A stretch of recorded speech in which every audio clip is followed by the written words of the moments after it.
Hari-hari ini banyak orang yang mulai terpengaruh oleh dakwah seruan kesesatan, yaitu TQ. Ini banyak orang yang mulai tidak menyadari bahwa itu adalah ancaman yang besar, ancaman yang sangat fatal, yang mengancam kehidupan manusia di muka bumi ini, sengsara dunia sampai di akhirat nanti. Kaum muslimin yang dirahmati oleh Allah, kenapa begitu banyak hari-hari ini bangsa-bangsa dan negara yang kemudian meresmikan, menghalalkan, membolehkan, dan hal itu didukung oleh sebagian kaum muslimin yang kemungkinan mereka adalah orang-orang munafik, orang yang tidak suka kepada Islam tapi mengaku muslim. Mereka membela, mereka mendukung, mereka membiarkan dengan alasan hak asasi manusia dan lain sebagainya.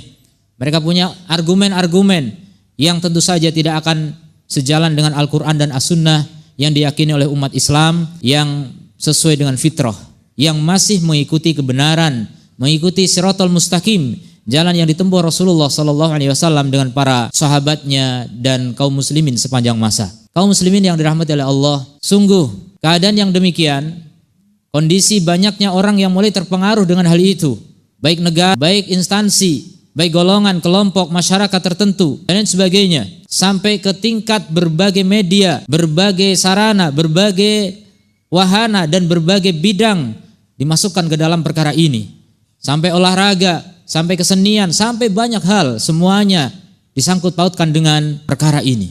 Maka kaum muslimin jika tidak waspada, inilah ancaman yang nyata di depan mata. Bisa jadi kita sekarang membiarkannya, tidak tahu lagi anak cucu kita kemudian menjadi pendukung, bahkan menjadi korban, bahkan menjadi orang-orang yang termasuk golongan mereka. Muslimin yang dirahmati oleh Allah, kita harus mengantisipasi hal ini. Kenapa tidak? Karena perkara ini adalah perkara yang sangat keji dan sudah sangat banyak ayat maupun hadis yang mengancam perkara ini. Dan Rasulullah SAW diantaranya dalam hadis yang diriwayatkan oleh At-Tirmidzi dan Ibnu Majah, Rasulullah SAW bersabda, "Inna akhwafa ma akhafu ala ummati." Sesungguhnya perkara yang paling aku takutkan dari apa yang aku takutkan menimpa umatku. Lihat, paling ditakutkan Rasul SAW. Apa itu?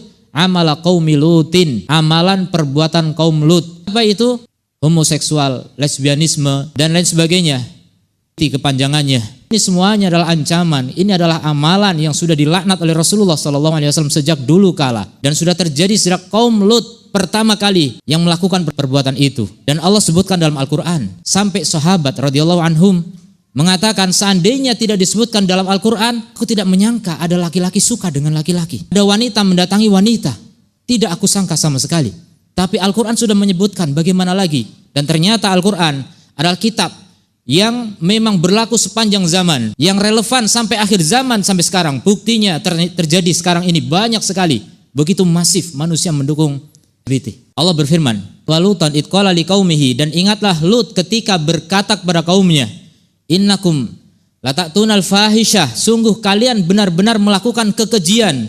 Lihat, ini adalah barang keji, barang yang jorok, menjijikkan, tapi menjadi perkara yang dikampanyekan, perkara yang dibanggakan, diapresiasi dan lain sebagainya. Naudzubillah min dzalik. Keji kata Al-Quran, barang keji. Fahisah ma sabaqakum biha min ahadin minal alamin, yang belum dilakukan oleh seorang pun dari semesta alam. Pertama kali di kaumnya Lut. Makanya perbuatan ini disebut dengan liwat, perbuatan dari kaumnya Nabi Lut alaihissalam. Kemudian innakum lata'tuna rijala syahwatan, sungguh kalian mendatangi laki-laki dengan syahwat, min duni nisa, tanpa wanita. Innakum bal antum qaumun musrifun, bahkan kalian adalah kaum yang melampaui batas. Ayat yang seperti ini diulang oleh Allah beberapa tempat. Dalam surat Al-A'raf, kemudian dalam surat Al-Ankabut dan lain sebagainya. Ini menunjukkan bahwa perkara ini bukan perkara sepele. Allah ulang-ulang. Kenapa kita tidak mengambil pelajaran dari hal ini? Kenapa sampai umat Islam mendukung perkara ini? Ini kejahilan yang luar biasa. Kebodohan terhadap Al-Quran, kebodohan terhadap sunnah Rasulullah SAW.